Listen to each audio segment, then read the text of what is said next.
বাংলাদেশের মানুষের উপরে গণহত্যা চালিয়ে মানবতা বিরোধী অপরাধ করে যে ভয়ঙ্করতম পাপ আওয়ামী লীগ দল হিসেবে করেছে, সেই পাপ থেকে মুক্তির এখন পর্যন্ত কোনো উপায় তারা অবলম্বন করে নাই।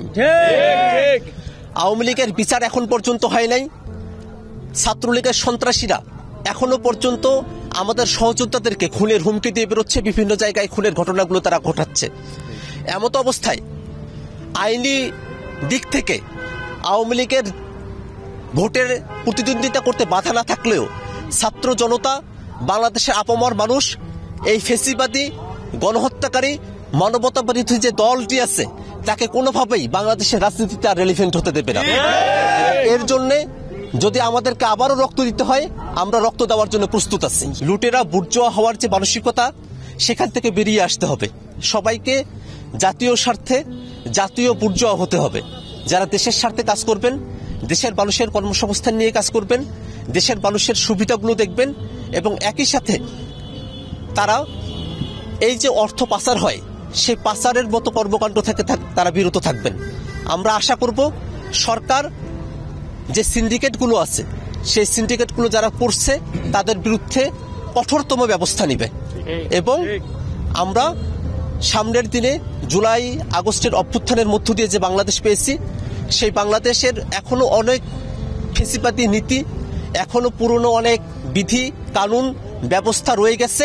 আমরা চাইব আমাদের যে সংগ্রাম, ফেসিবাদী ব্যবস্থার বিলোপ এবং নতুন রাজনৈতিক বন্দোবস্ত, তার জন্য জাতীয় নাগরিক কমিটির যে সংগ্রাম চলছে, বৈষম্যবিরোধী ছাত্র আন্দোলনের যে সংগ্রাম চলছে, সারা দেশের মানুষের যে সংগ্রাম চলছে, এই সংগ্রামের ভিতর আমরা যে পরবর্তী যে বৈষম্যমুক্ত বাংলাদেশ, তার প্রান্তে আমরা পৌঁছাতে পারবো। বাংলাদেশে জুলাই আগস্টের যখন অভ্যুত্থান হয়, তখন ছাত্র তরুণরা বাংলাদেশের রাজপথ এমনভাবে তারা দখলে নিয়েছে, বাংলাদেশের মানুষকে মুক্তির জন্য তারা তাদের জীবন দিতেও কুণ্ঠাবোধ করে নাই। আমরা সেই 5 আগস্টের সময়কালেই বাংলাদেশের রাজনৈতিক মেরুকরণ আমরা দেখেছি।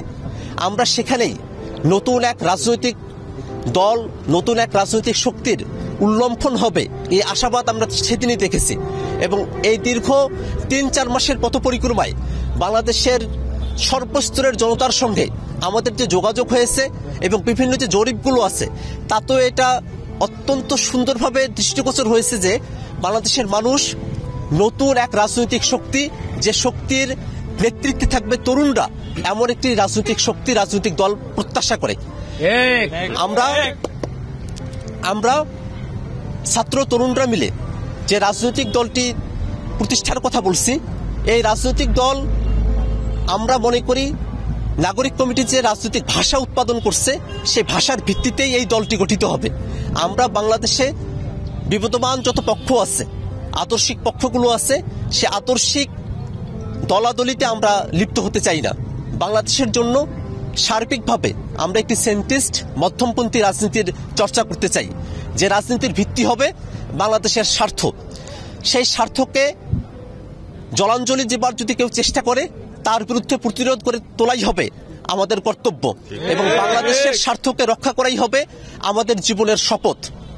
আমরা বিশ্বাস করি বাংলাদেশে নতুন যে পরিস্থিতি তৈরি হয়েছে, আপনারা দেখতে পাচ্ছেন রংপুরের মতো প্রত্যন্ত অঞ্চলেও মানুষেরা আমাদের সাথে একত্রিত হয়েছেন।